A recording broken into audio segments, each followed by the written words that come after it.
Hey, what's up, y'all? How's it going? I just got through checking out some other videos here about why so many black men prefer to date outside of their race. That's a bit of a controversial issue here. Actually, some of those videos they were okay, but I think I can go ahead and explain it a little bit better. Now, first off, I want to say not everything I'm going to say applies directly to each black woman. Actually, a lot of it does have to do with just the overall image of black women, which actually includes some stereotypes. Anyways, here I've written down 8 different reasons why more and more black men are choosing white women, as well as women of other races over black women. Now, one of the first things you always hear black men say about black women is that they have attitude problems. And you know what? Actually, I think that the ones that actually have the attitude problems, when they hear this, they'll be the first ones to completely just ignore it. They'll say something like, "Oh, he can't handle a strong black woman. He ain't nothing." I mean, really, if you're a black woman and that's what you're quick to assume, my advice is just slow down a little bit, and think about it. My opinion, I don't think that it's he can't handle you. The thing is, why should he want to handle you? Think about it. And why should he want to handle you, considering if he has all these Beckys on his Facebook? And I think another thing to point out is many have this perception that black women are supposed to be, like fierce. Don't you ever rile up no sister. You can just ask for trouble if you get her mad. Kind of like poking a stick through a cage, just to get the dog to go crazy. That's not something that we would define as feminine. On the positive side of that whole, attitude problem, personality, I think you can link that to someone who's strong-willed in a sense, or is outspoken. I mean, men like women who's gonna stand up for themselves. That actually have a backbone.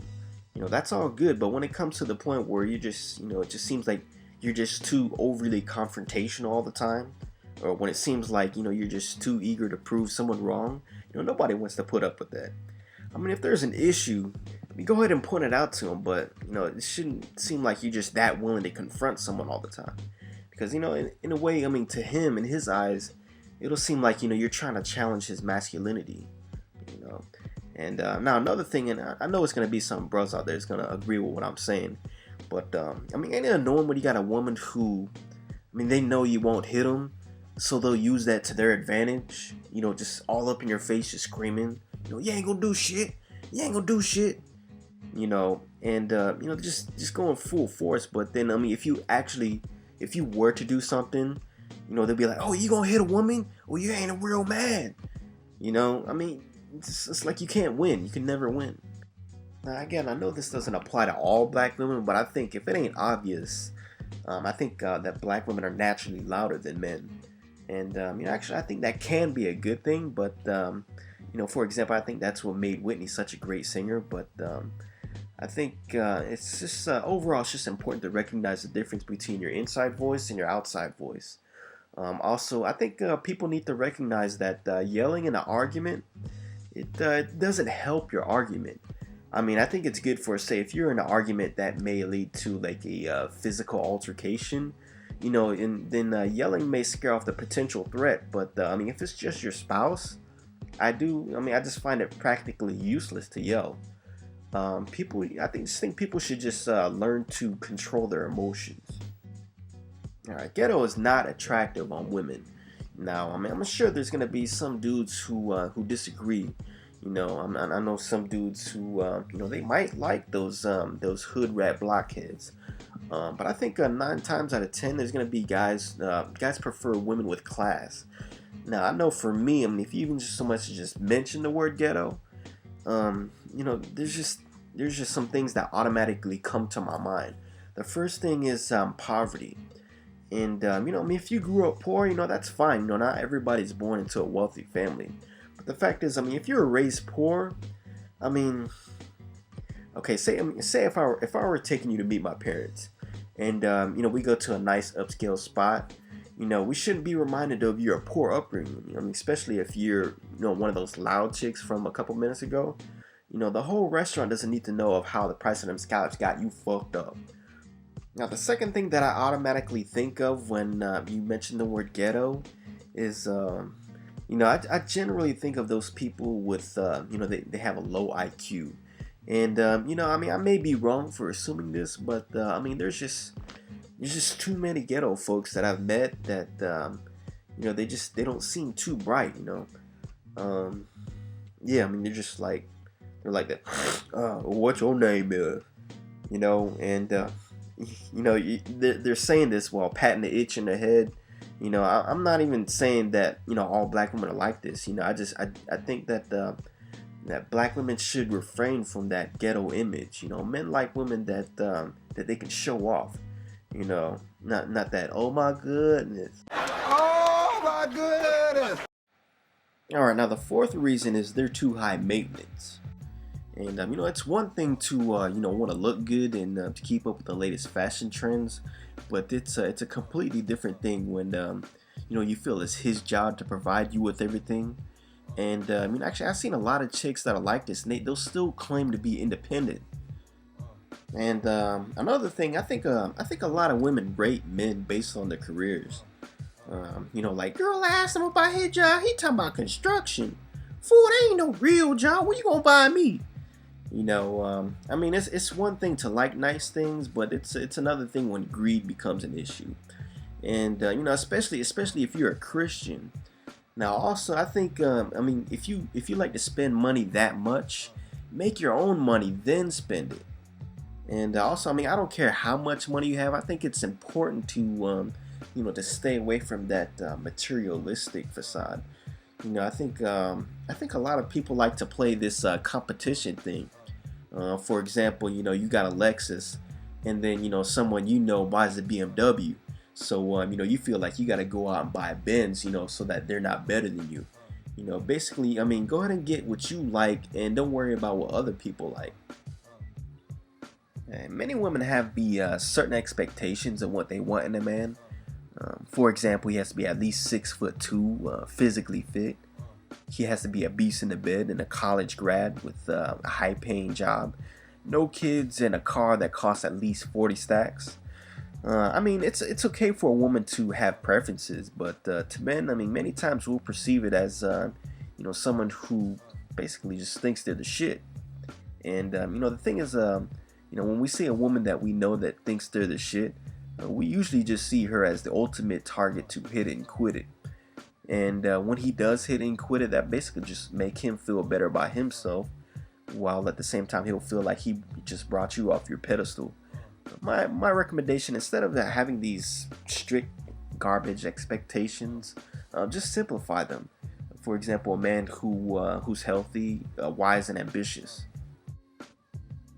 Okay, again, I know it doesn't apply to all black women, and also I know some men are attracted to big women, but not all of us.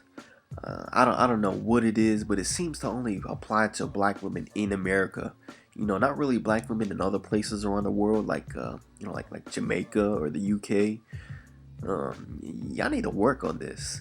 Also, there's this thing called sexual dimorphism. Basically indicates certain physical features that distinguish the differences between a male and a female of a given species. So basically, it just so happens that in the human species, not only are men supposed to be hairier and taller, but we're also supposed to weigh more too. And I don't want to sound unrealistic or anything. I'm aware that losing weight can be difficult. Also, I know some women are happy being overweight. That's okay. Just don't go around with these certain expectations. Oh, he gotta be a muscular 6'2". And to be honest, being overweight, it's not such a bad thing. It's actually normal to have some people within a given community to be overweight. But the problem is, and actually, I think I saw this on an article the other day that actually some 50% of black women in America are overweight. Yeah, I need to work on that. Also, I think that most men, we like women who actually take care of their health. For example, those women who do yoga or Zumba or whatever you call it. Another thing to point out is it's not always just a looks thing. There are a lot of health issues that come along with being overweight. And the bad thing is, you can pass it along to your kids. And I don't know how other guys think, but I know for someone like me, if I were to have kids, I wouldn't want to have kids that have that in their genes. I have to worry about them getting picked on in school, or the health issues that come on later in life. All right, now the next reason is too much baggage. Yeah, just like too many women are just having too many kids, having them at an early age, and having them with dudes they're not going to be with too much longer, which never really works out too well from anyone's standpoint. And I think it's safe to say that a large majority of black women will probably end up pregnant by the age of 21. And a large percentage of that crowd will end up splitting up with the child's father and eventually becoming a single mother. And now one thing I've said before, and actually some people got offended, actually tried to dispute, is that raising a child in a good two-parent household will always be better than raising a child in a single-parent household.